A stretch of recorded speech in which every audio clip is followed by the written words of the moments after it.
All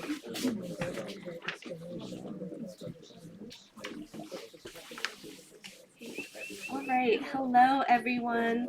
Thank you so much for being here, for supporting poetry, and for being in community together. I'm so excited to be introducing two brilliant poets today, Kathy Wu and Kristen Case. Thank you so much. We're brilliant. We're excited. Thank you so much to James and to Grolier for organizing, and huge congratulations to Kathy and Kristen on your recent books. I'm super excited to hear your work. I want to begin with a land acknowledgement and call for land back as we are gathering on the unceded lands of the Massachusetts, Namkayag, and Pawtucket people. Place, geography, history, and time are themes that both Kathy and Kristen explore through their unique and exciting perspectives. Both writers practice across multiple disciplines, and Kathy's visual, computational, performance, and poetic practice, and in Kristen's literary scholarship of 19th century poetics. And I'm super excited for the conversation their work will create here tonight. Our first reader is Kathy Wu, whose book She Will Last as Long as Stones came out last November and was selected by Banu Kapil as winner of Windy Subway's Open Reading Period Book Prize. Congrats, Kathy. These poems weave together geology, computation, migration, and elegy. And I'm so excited by the way Kathy works with visuals, collage, diagram, and objects in their unique practice as an artist, poet, designer, and educator. Kathy has been published by the New School, Dialogist, and Tilted House, among others, and she's been selected for residencies at Provincetown Fine Arts Work Center, Blue Mountain Center, and Black Mountain College Museum. They currently teach full-time at Rhode Island School of Design. Thank you, Kathy.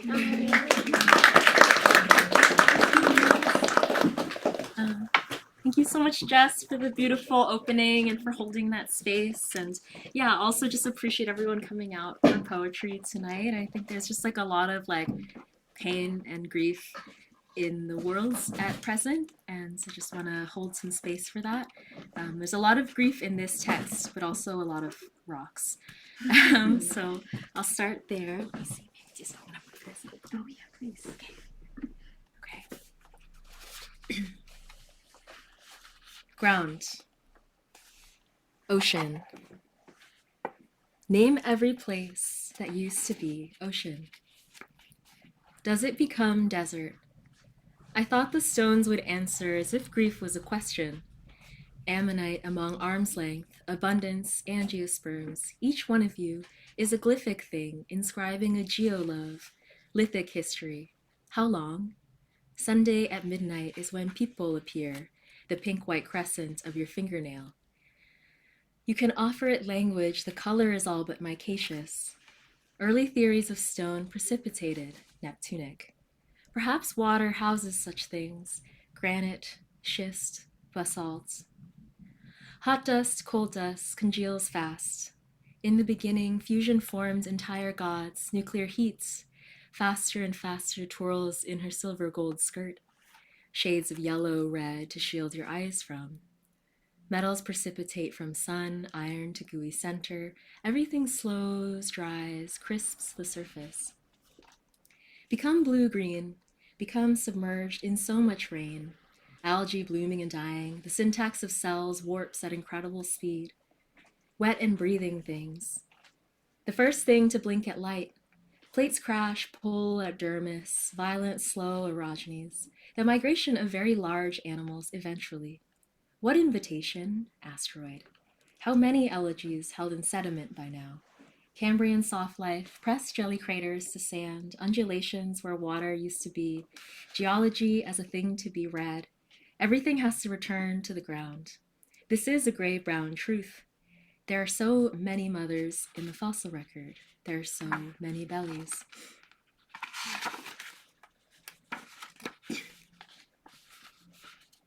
Two, lus, loose, lose you, Germanic, sure. Yellow but not gold, so the river goes. Here on the Lost Plateau, everything is yellow. To invert sky, a double horizon, circuitries of dirt. It is easy to know the provenance of the loss. When I was born, the color yellow. This and more was revealed to you, hypnotherapy. The sun maybe, the water maybe, the emperor maybe, the roots maybe, the soil. Yes, all that and more. That's home, loamy golds, and tendency to erode.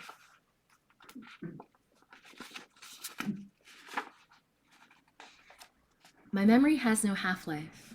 We are grown isotopes drifting. I will love you until the heat death of the universe. Forensic defiance, forest fires abound, California made of 5,000 little islands. You know the shtick, sand and a tenderness. Trace it with your finger. I wanted to change my name, but ancestor grave. Every force meets an equal and opposite, right? Ground. Speech. Follow a rivulet of water until it becomes the last thing you each said. Mnemonic.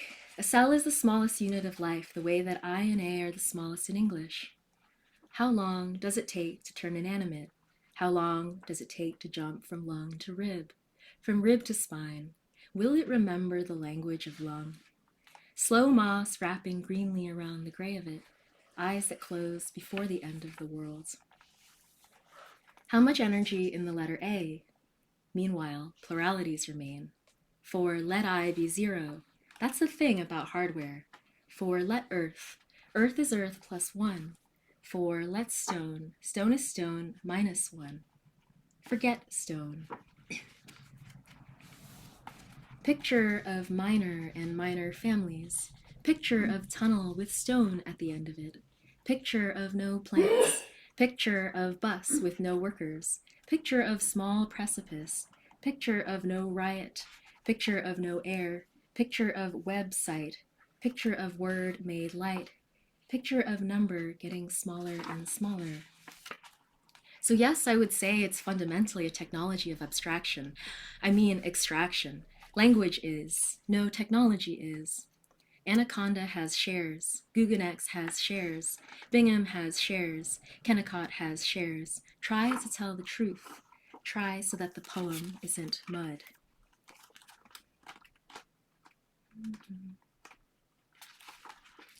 Ground. Listening. Sit on the earth. Listen to stone.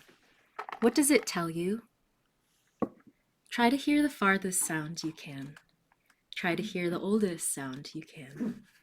What sound do you wish you could hear again? Ground. Glacier. Pick up a stone in the morning. Be determined to move very slowly throughout the day. In the evening, deposit the stone in a new place. She will last as long as stones, a tarp of water, 2 frogs and 4 fish, ash and shale, agro-industrial edge, the undead, those glassy forevers. The ocean flat and still, the planet Mars, Chang'e on the other side of the moon. Those explorations, excavations, the old Chinese proverb. Oh, what a mess you're making. Stratigraphy through the ages. Wash it down with a little stone. Half-lives flitting, earthenware. Where is it? This is not a Chinese-American poem. I suppose it accrues sediment. The house I grew up in, overgrown with ferns. In one dream, a poem is made of vectors of wind. I am blowing over the Pacific, a belly full of current, leaning into an opacity that I love. I am not sure where the poem resides, whether empty or electric, fermenting and full of seeds, white, unsure of stamina to carry on, land on the dark side anyway. A plural effusion of the rightmost love, wish I was your homonym now, and Ma didn't say about a death, and circuitous logic goes, irreversibly turn word in mouth, dream flood and electricity, nothing like water, and murk fluid, and a kind of devastation, and easy now, and the summation of all, and fear of winter, lonely and expired, and touch on voice, but necessary snow, last sound was, plural effusion of the rightmost love, wish I was your homonym now, and Ma didn't say about a death, and circuitous logic goes. Okay, let's just do a couple more. No objects found. Actually, I'm going to do this one. stone. That underground stone, that Neolithic stone, that autocorrect deep knowing stone, that predictive outcome stone, that read the stars stone, that sticks to divinate stone, that archer of where buried stone, the tomb of it stone, the alleviate the past stone, the affect of repetition stone, the cold in your palm stone, the no heavier than abstraction stone, the word in your mouth stone, that fear of forgetting stone, the shaded place to sit stone, the end of the world stone, the tangible ethics stone, the neurological stillness stone, the race of nation states stone, the Cold War symbolizing stone, the tower of infinite knowing stone, the and without feeling stone, the atonement in a lit place. No object found. Distance between ruin and fantasy, between cloud and field, between object with wings, subject without, usk, Bezos, Zuckerberg, Altman. The color of old teeth, you can sell that to oil. Your aluminum futurity, seducing fascist arms. These things don't fold easy. They are sedimented and all mixed up. All these and trying to read the stone. Prospectors hanging in the wings. Does violence require subjecthood? First in humanity, nuclear arms, vertebrates, soft-bodied animals.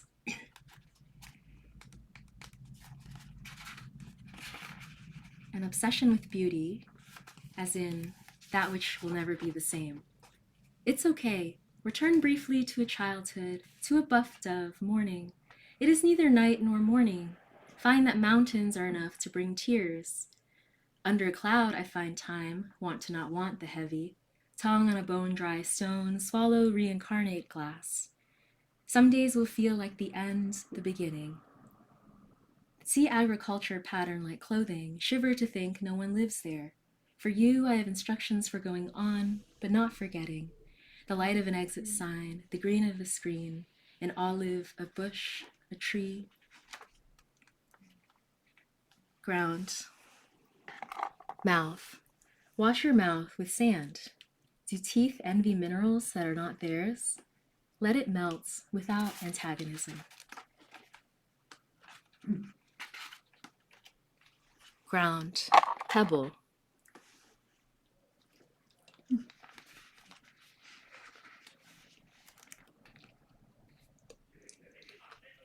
Suck on a pebble until it tastes like you. Thank you. Thank you so much, Jess, for the intro. So excited to be reading it today. I have to move it too. Move my box.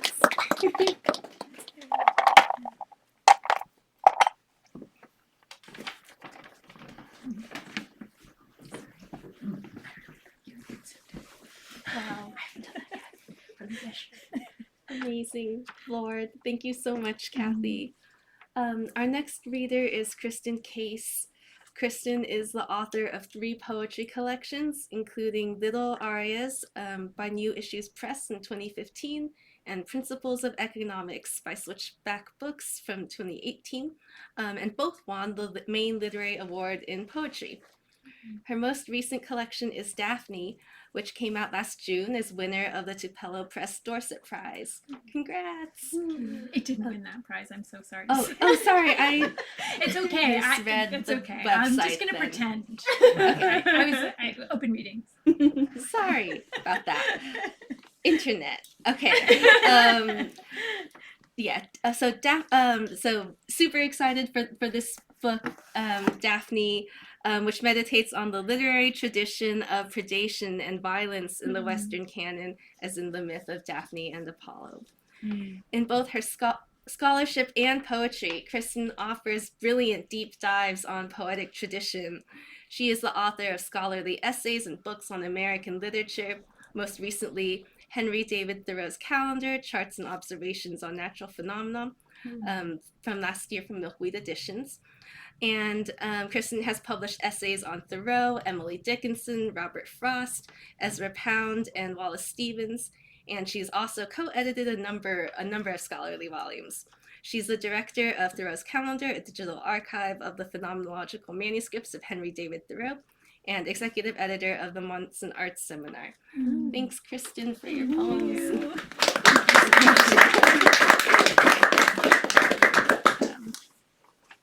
I'm gonna just pretend that I'm the winner of the Dorset. Make me feel better. Thank you all for being here, and thank you so much. That was really incredible. And yeah, this does feel like a really. I kept thinking this week, like how to stand up and read poems in this time. So I'm just glad to see you all, and I'm glad to be here, and I hope that our being here together is somehow helpful for all of us in getting through what we're all going through. Okay, I'm going to start by reading. I'm going to read 3 different things.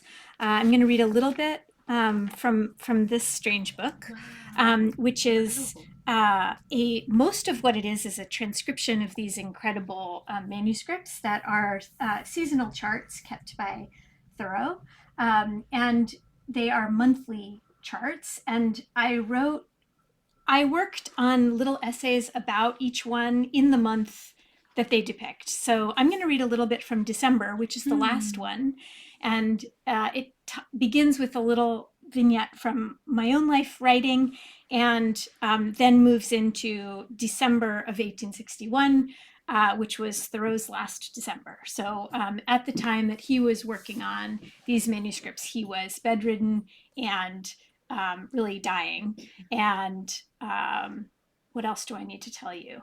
I think that's about it. Oh, I won't go into a lot of detail about the manuscripts. They are fascinating, but it takes a little while to explain exactly how they work. But the most important thing to know is that they record many years in his journal. So they're retrospective. So they are sort of spreadsheets, really, gathering together observations from 10 years of his journal in one large chart. So I'm going to read a little bit from the chapter on December. Actually, read this. Am I okay for the folks at home? Okay, great. December, green in winter. All of the new thinking is about loss, Robert Haas writes in his poem Meditation at Lagunitas. In this, it resembles all the old thinking. In December, we rise in darkness and return in darkness, feeling our way from grief to grief. Mid-month, I haul out the box of lights, a heavy-duty extension cord, and 2 tires from the garage. The yard is pitched too steep for a ladder, so I stack the tires against the ancient and moss-covered birch in front of the house and balance with a foot on each side to wrap the lights around the tree. It's an amateur job. The extension cord is visible along the ground, a few dull bulbs skewing the pattern. The lines are uneven, but this is a tolerant neighborhood. The stove groans and clanks and keeps its little fire lit. It is the month of my best friend's suicide, and though I can't imagine ever not knowing the date, I have started having to count the years. Loss is like that. We pull our chairs closer to the fire. There is no snow this December, only days of ceaseless rain, which flood the riverbanks and close the road, and which floods the riverbanks and closes the roads and takes out the power all over town. The kids miss a week of school. Line workers come from Canada and New Jersey and Vermont and sleep in rows of cots in the college gym. People stand in their ruined yards and talk, loan out generators, and invite each other over for hot showers and charging in the old ritual of human solidarity against the elements. When the power comes back, neighborhood by neighborhood, the lights lining trees and doorways and the eaves of houses turn on again, like little green shoots, I think, coming up out of the dirt. In December of 1861, Thoreau suffered an attack of pleurisy, which further limited his mobility. Another loss came with the death of George Minot, about whom he'd written, Minot is perhaps the most poetical farmer who realizes to me the poetry of the farmer's life that I know. He does nothing with haste or drudgery, but as if he loved it. It is unclear why, in this season of losses, Thoreau altered his habit of drawing up charts of general phenomena for each month, instead choosing to title the December charts All Phenomena for December. But one senses in this gesture a final pull toward the whole living earth, an impulse toward that repleteness that for him signaled life. This sense of the intricate abundance of the natural world was for Thoreau the opposite pole of the feeling of barrenness, a common December phenomenon.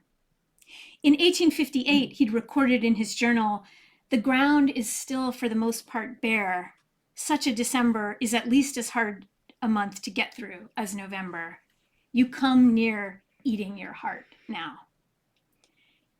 In the long winter of 1861, he makes "Walker Eats His Heart" a regular category for the December chart. In 1857, he'd written, "In sickness and in barrenness, it is encouraging to believe that our life is damned and is coming to a head, so that there seems to be no loss, for what is lost in time is gained in power. All at once, unaccountably, we are walking in the woods or sitting in our chamber. After a worthless fortnight, we cease to feel barren and mean." In the sickness and barrenness of December of 1861, Thoreau didn't have the time to wait for his life to come to a head, but sought his own fullness and power in a final, newly expansive set of charts. The December charts detail not only weather patterns and atmospheric phenomena, but also woodpeckers, snow buntings, grosbeaks, geese, tree sparrows, owls, golden-crested wrens, bullfrogs, and trout.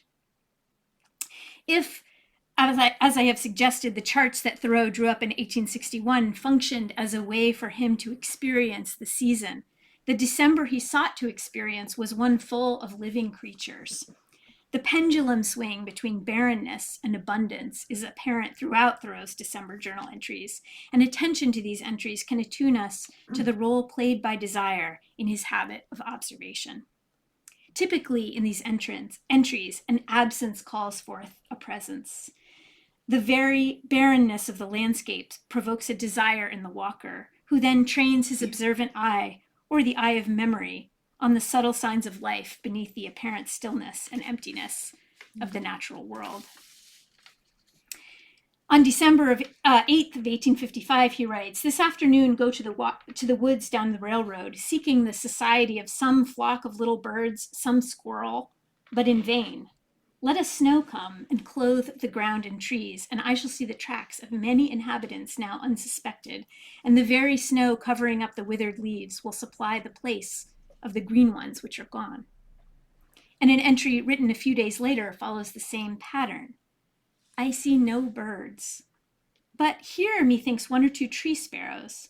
Standing there through this bare landscape, I am reminded of the incredible phenomenon of small birds in winter, that ere long, amid the cold, powdery snow, as if it were a fruit of the season, will come twittering a flock of delicate crimson-tinged birds, lesser redpolls, to sport and feed on the seeds and buds now just ripe for them on the sunny side of a wood, shaking down the powdery snow there in their cheerful social feeling, as if it were high midsummer to them." In both cases, the absence of birds calls forth their presence in his mind, reminds him of what he knows from past Decembers, that the woods, though seemingly desolate, are still full of life. Knowing that a man receives only what he is ready to receive, whether physically or intellectually or morally, that we hear and apprehend only what we already half know, Thoreau, walking in the bare winter landscape, actively anticipated what he hoped and believed he would receive, evidence of life's continuity through the dark months of the year. The December charts reflect this process on a larger scale, coming to terms with the mysterious ravishing of his body by disease, with physical weakness, limited mobility, and increasing dependence on others. Thoreau sought, as he always did in periods of barrenness, evidence of life going on Fortunately, his journal provided plenty. Its pages were nearly as replete with creaturely life as the woods in which its contents had been painstakingly gathered.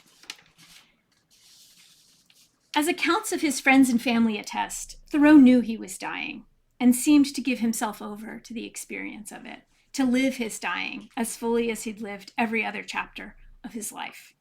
Several of these accounts emphasize his patience and peace. In a letter to Daniel Ricketson shortly after Henry's death, his sister Sophia wrote, "You asked for some particulars relating to Henry's illness. I feel like saying that Henry was never affected, never reached by it. I never saw before such a manifestation of the power of spirit over matter. Very often I heard him tell his visitors that he enjoyed existence as well as ever. He remarked to me that there was as much comfort in perfect disease as in perfect health, the mind always conforming to the condition of the body. The thought of death, he said, could not begin to trouble him. His thoughts had entertained him all his life, and did still." An account by Ellery Channing, while corroborating Sophia's sense of Henry's acceptance of illness and death, also gives us a sense of its deep and alienating pain. The wasting away of his body, the going forth and exit of his lungs, which like a steady lamp gave heat to the frame, was to Henry an inexplicably foreign event, the labors of another party in which he had no hand, though he still credited the fact to a lofty inspiration. He would often say that we could look on ourselves as a third person, and that he could perceive times that he was out of his mind. Words could no longer express these inexplicable conditions of his existence, this sickness which reminded him of nothing that went before, such as the dream that he had of being a railroad cut, where they were digging through and laying down the rail, that place being in his lungs. If we believe both of these accounts, written by the two people closest to Thoreau in his final months, Thoreau stayed awake to the experience of living, enjoyed the experience of living, even as it became inexpressibly painful. His thoughts had entertained him all his life, Sophia explains, and did still.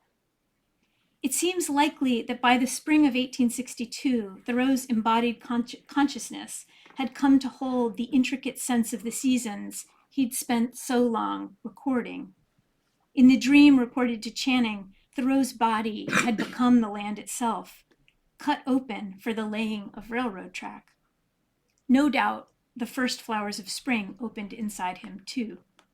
The final charts of his monumental calendar speak to his faith that they would. So that's that one.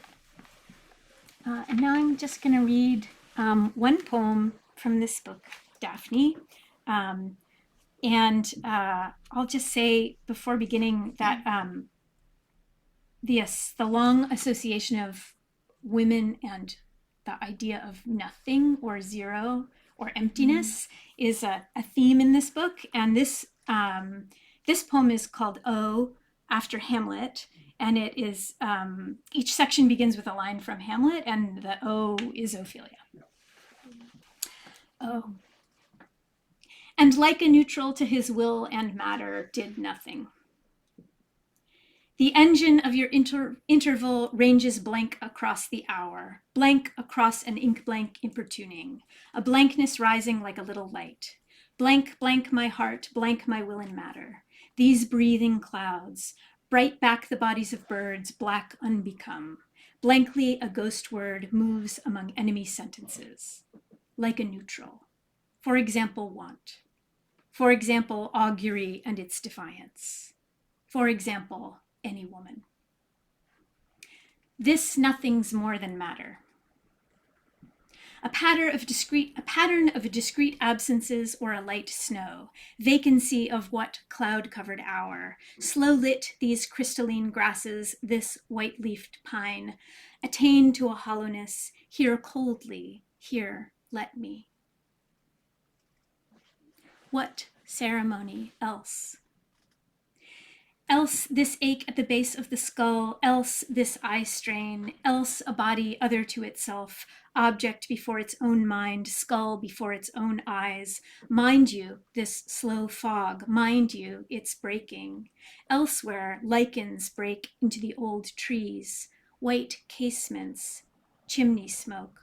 Elsewhere, you occupy a season of impenetrable particulars. Some in each sentence, tenderness has spoken to you. World bereft, their little engines still run.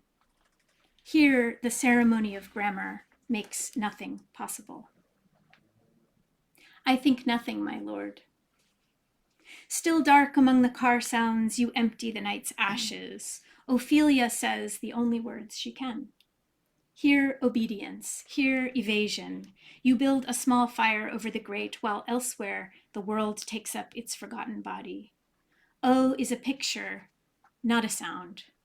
O empty circle, O hollow hour, how all occasions do inform your ghosted name, dropped into it, so many little sticks.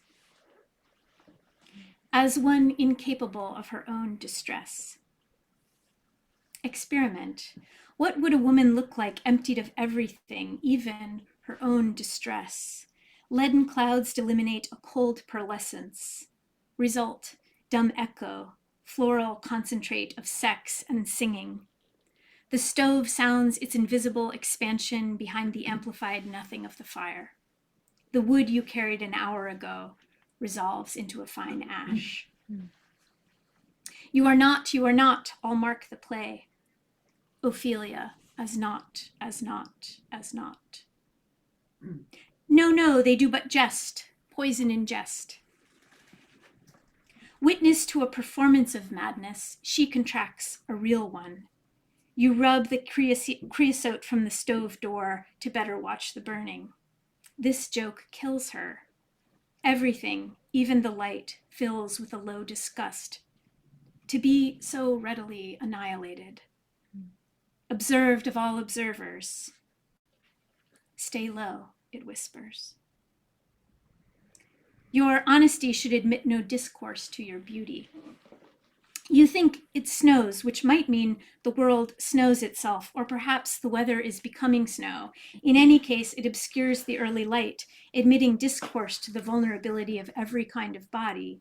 In this scene, Ophelia's lover suggests a banishment of the body's effects from the body's interior life. Ophelia revisits this instruction off stage. She too is haunted. The specter of her dismemberment settles whitely over everything. But to persever in obstinate condolement. Obstinate, my father's body held its living days or hours past the point of seizure. Outside, still black, still black, still black. Seizure, as in a laying hold by invisible hands. Consider writing as a temporal measure whose unit is a letter. O hands, you make a pile of time. O time, what nothing seizes me, what obstinance.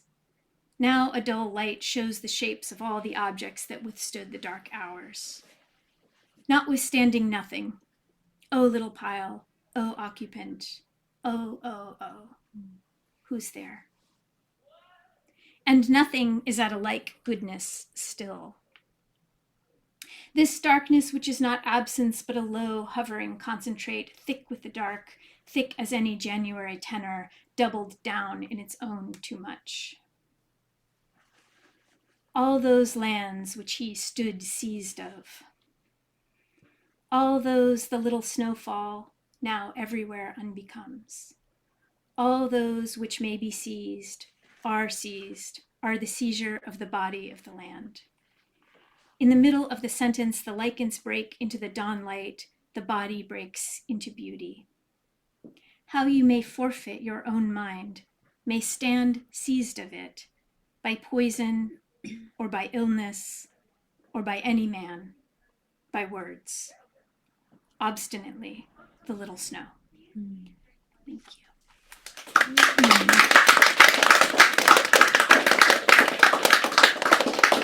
And I just wanted to read a short older poem to close as just a way of I don't know saying what the poem says to all of you. It's called Benediction.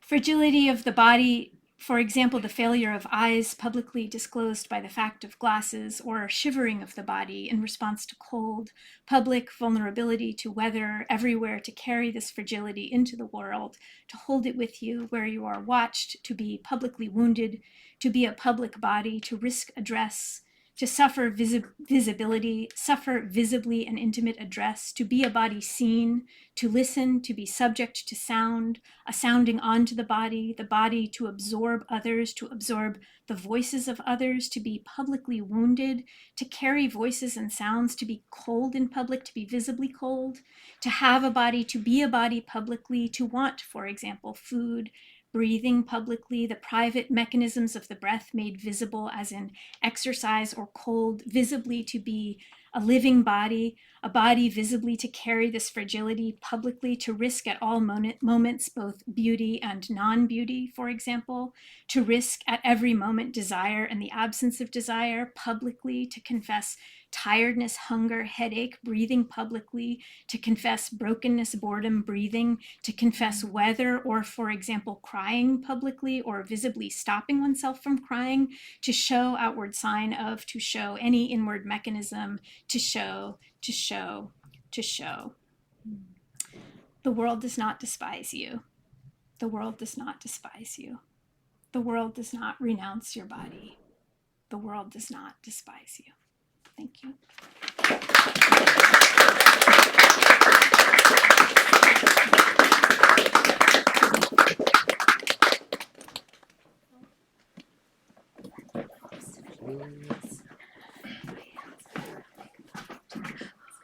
Thank you to Kristen and Kathy for the wonderful reading this evening. Let's give them another round of applause.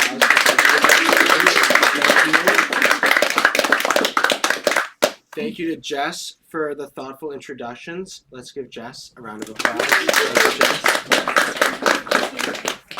And thank you to all of you for being here this evening. And thanks to everyone on Zoom. We have some books for sale. Poets will be signing books. And if everyone could please put their chairs up against one of the walls, I'd be very grateful. Thank you for coming this evening. Thank you. Thank you.